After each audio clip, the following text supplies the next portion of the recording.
I bet you wonder why we're wearing sunglasses. Why are we wearing sunglasses? Because the future is so bright here in Kansas City, bro. It's the 53 man roster cut today, ladies and gentlemen. Thanks for joining us on another edition of All Chiefed Up. I'm Steve. I'm here with Mike, and today we're going to be talking about our predictions for the final 53-man roster. Some of the cuts have been made already, but there's still a lot to go, and we think we know what they're going to do, so we're going to tell you about it. But first, make sure to hit that like button. I'm not sure if it helps or not, but you should probably hit it and just see. And then if you haven't subbed yet, hit that subscribe button, hit the bell so you get notifications. Mike, what about this 53-man roster for the Kansas City Chiefs? Let's just jump right into it. Let's just start with the OQB. I think that Mahomes is probably going to get cut. No. Okay, so it's looking like Mahomes, Chad Henne, and then we've alluded to it, Shane Buechele has got to be put on the roster. So I think this is the year we keep 3 if we do not trade Shane Buechele, which is a possibility. We could maybe throw it out there. Somebody asked, who would want Shane Buechele? Well, somebody tried to poach him off the practice squad last year. Arizona. So maybe throw him out there to Arizona. You know, Cliff Kingsbury saw the value in Shane Buechele, and Kingsbury was the first one to see the value in Mahomes. So don't doubt what's going on here. I think we got to take him. We got to keep him off that practice squad. So let's go to running back. I think we're going to take 4. I do think we'll take Clyde. We're going to take Isaiah Pacheco, Jerick McKinnon, and Ronald Jones. Gore did get put on the IR with that thumb. He'll probably rotate off that IR back and forth. Again, Rojo could be some trade bait. We've talked about that before, but we're just going to assume that nobody's getting traded, and this is what we have to do. Hey, if you put my face with these glasses on with the name Ronald Jones Jr., does that not sound like a serial killer? Straight up. Like I could be on, I don't know, Forensic Files or something. This video is terrifying right now. I bet everybody's clicked off. We're eventually now we're done. We're done with it. Okay. You're done. You're done. You're done. Okay. Well, that was easy. Quarterbacks, running backs, we kind of know the drill. Tayon Fleet Davis will be cut. I think they'll maybe offer him a practice squad spot, to be honest. Maybe. He didn't look terrible, but I kind of knew he was the first one out. Okay, well, let's jump on in the wide receivers. Juju Smith-Schuster is going to be on that roster. Miko Hardman, Marquez Valdez-Scantling, Sky Moore.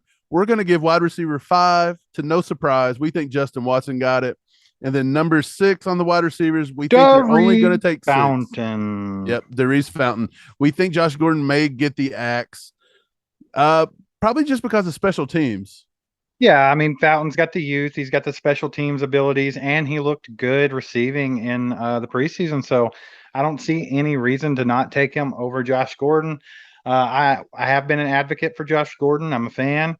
I thought he could come back and do something special after, all of his controversies. But it just looks like that his time in KC is done here, and it's time to say goodbye.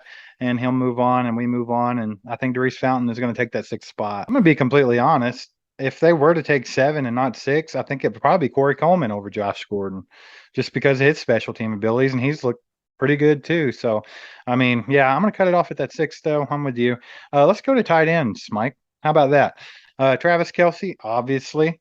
And then you got Jody Fortson and Noah Gray. I think it's the only 3 they're going to take, with Blake Bell probably goes on the IR with that hip surgery. I don't know what the timetable is on that. Maybe he could return later in the season. I think a lot of his blocking duties are going to have to be taken over by Michael Burton, who is obviously going to make the team at fullback. But yeah, I think they're going to stick with 3. Bushman obviously made his case in this last game, but then he broke his collarbone. So, I mean, I think that's just where we're at with it. Yeah, I think Bushman, he may get invited to the practice squad. They'll just throw him on IR, whatever they can do. Bushman did look good, though. I liked him. It's a good young prospect. He's had some trouble with injuries all the way back to BYU. But, yeah, I think we just take 3 ultimately, like you said, Kelce, Fortson, and Gray. So that's going to give us 16 players. We're going to go into the offensive line. This is a very – good Lord, this is hard to call. These guys, there's a lot of these guys are undeserving either way. So who knows? But I'll start with the front 5. Creed Humphrey, Orlando Brown Jr., Trey Smith, Joe Tooney, and Andrew Wiley will be the starters. Correct. I don't see any reason to think it would be otherwise. So after that, I think the next best offensive lineman throughout the preseason was Allegretti, hands down. I think out of all of his stats, he actually had 0 quarterback pressures that he let up the entire preseason. And that's pretty impressive considering we saw when the backup offensive lineman came in, there was a lot of QB pressure. So just think, it wasn't Allegretti's fault. Right. I would say Darian Kennard's going to make this team. I don't see how you trade draft capital and come up in the 5th round to take him. It looked like towards, the Green Bay game when he got in, he looked like he had gotten better from previous snaps. So I do think Kennard will make this roster. Yeah, I mean, he's got all the tools, man. I mean, he's super strong. He's a big guy. He looked really good in college. He can do it. He can play the position. But, making that leap from college to NFL, it's a bigger jump than some might think. And like I said in our last video, I believe we put too many expectations on the guy. Give him some time, be patient with him. He's going to be solid. And I mean, at worst case scenario, you're going to have a really, really solid backup guard, but I still think he's going to be a right tackle eventually. Yeah, that makes 7 linemen. I think they'll take 9. You got to remember Niang is on the IR. He's probably not going to be back. Best case scenario, somewhere between week 8 and week 12. Right. So I think they'll take Austin Reeder as your backup interior guy. And I'm going to go ahead and put the last guy as Prince Tega Winogo only because he's very good at swinging left and right. A lot of people give some hype to Roderick Johnson. He got the axe. I believe Garen Christian may get invited to the practice squad or just cut. Mike Caliendo, I think for sure will get invited to the practice squad. He's looked decent at times, but I just don't think you can fit him on the roster. No, I'm right there with you. Austin Ryder, they're definitely going to keep him around. I mean, I think he was the center for Mahomes when we won the Super Bowl, if I'm not mistaken. Um, yeah, he has that, rapport with Mahomes as a center. He can play the guard position. Prince Tega Winogo, he did not look good in the preseason. I think there's a slight chance Jaron Christian actually gets that spot and Prince don't, but they seem to like Prince for whatever reasons. I didn't see anything special out of him, but I'm with you, Mike. I think that's going to wrap up the offensive line. He would probably be the last one in. Hey, quick question. Austin Ryder, he's going into, I think, his 5th or 6th year. There's some teams out there that need a center. I think Cleveland just lost their center for the season. Could he be some trade bait maybe to get something back and open up another roster spot for someone? I don't know. It just depends on how deep they're willing to go for a center. I think Ryder, he was a starting center at one point for the Chiefs. So he can do it. I don't know if it would be much that you would get for him.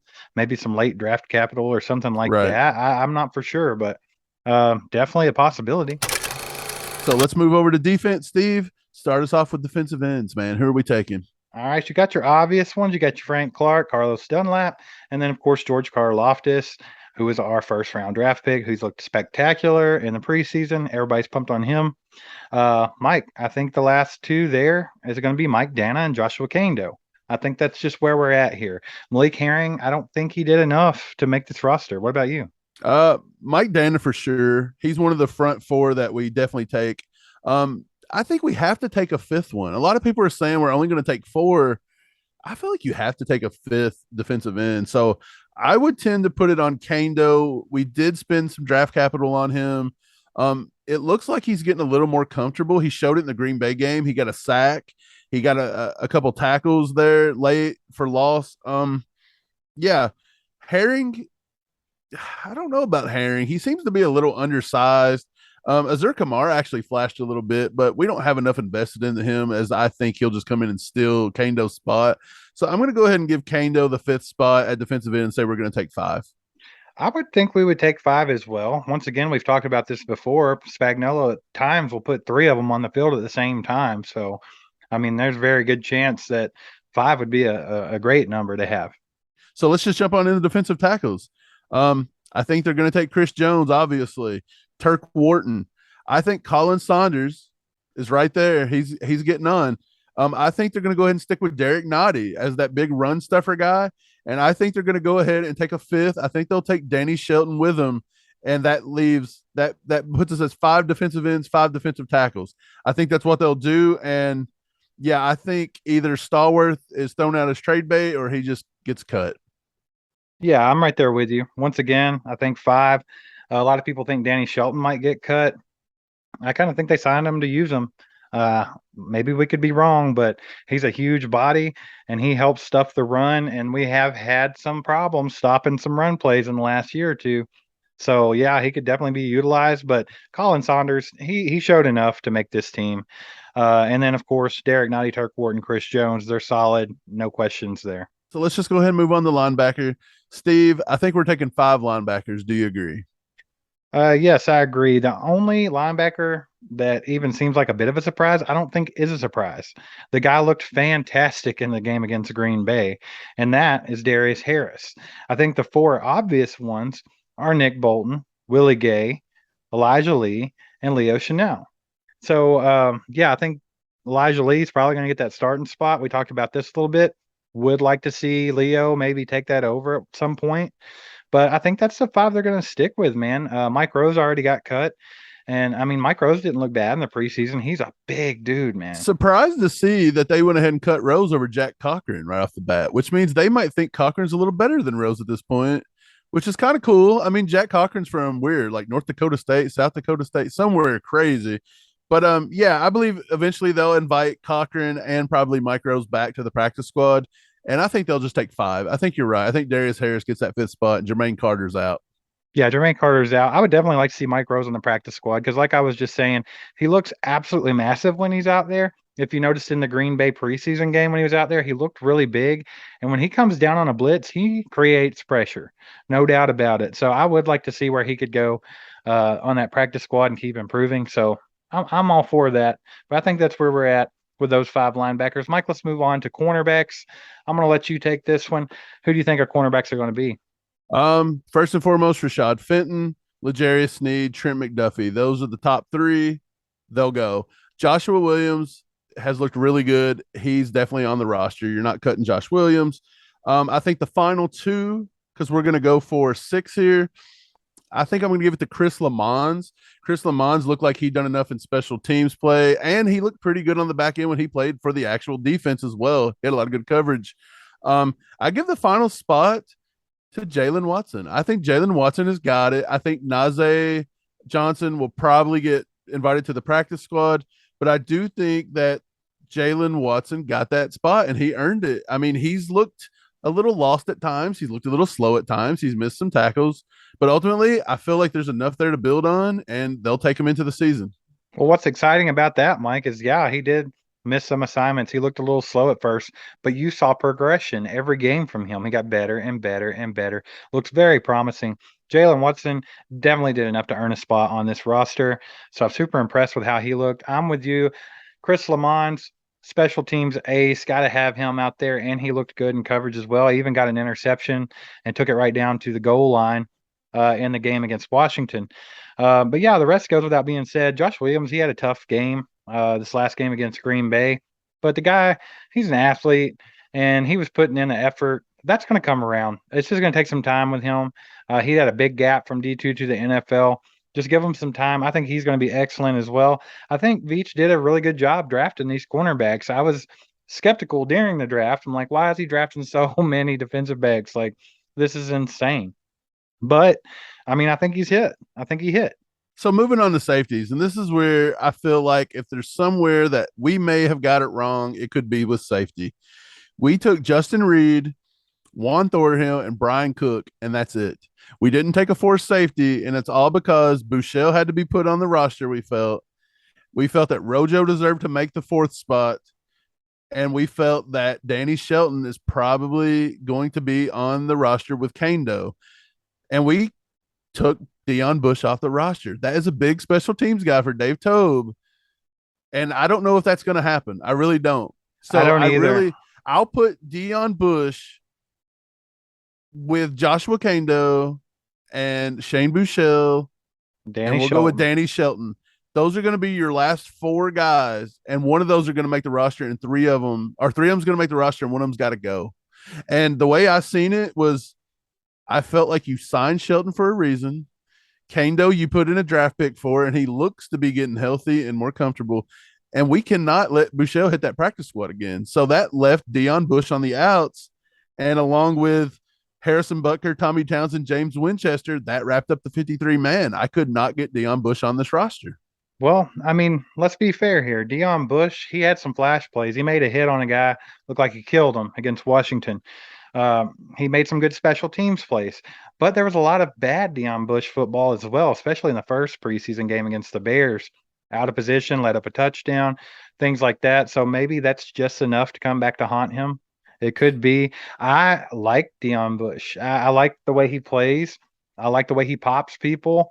I enjoy it. I would love to see him on the team, and he might get on the team. Like you said, Mike, there's a couple guys there at the bottom. This could go a lot of different ways, but we decided to go with Danny Shelton making the team and us keeping Shane Bichelle to keep him from getting poached. So Deion Bush had to be the man out. Right. If they decide they ain't going to take Shane Buechele, then Deion Bush is on. If they decide they don't want to take the fifth defensive tackle, Deion Bush is on. But the way we did the roster, we couldn't get him on there. And it sucks because we do like Deion Bush here, but we just could not do it. And that's going to wrap up our 53 man. Steve will have probably put these all on the screen so you guys keep up with them. But yeah, it's going to be fun to come back and see what they actually do on Tuesday, Steve, and see if we got these right. I would suspect that we're pretty spot on. I mean, it could go a lot of different ways. I think that one last spot we just talked about with Deion Bush and them, that's probably where we might miss the mark. But I mean, overall, I think we're pretty close. I'm pretty confident in it. All right, Chiefs Kingdom. If you agree with that 53-man roster, hit that like button. If you don't agree with it, hit that like button. We need the likes. Go ahead, throw them around. Also, get in the comments. Let us know what you think about this final 53-man roster. Who's going home? Who's going to be playing? Make sure to hit that subscribe button if you haven't subscribed yet. We're trying to get to 5K before the season ends, and we are going to need your help getting there. So make sure you tell your friends and family where to find good Chiefs content on YouTube. Utilize that share button down there. Put it on your social media. And lastly, hit that bell so you get notifications when we come out with new content. Mike, anything left to say to Chiefs Kingdom today? Not a lot. If you guys like Steve's yellow creepy murder glasses, go ahead and leave that in the comments. Hey, I stole them from that guy in Missouri with the horses. The murder guy? Look at the face of Ronald Jones Jr., the next serial killer you're going to read about or hear about on the, podcast about serial killers. That's going to wrap it up today, ladies and gentlemen. Hit your subscribe button. There goes a sight from my soul.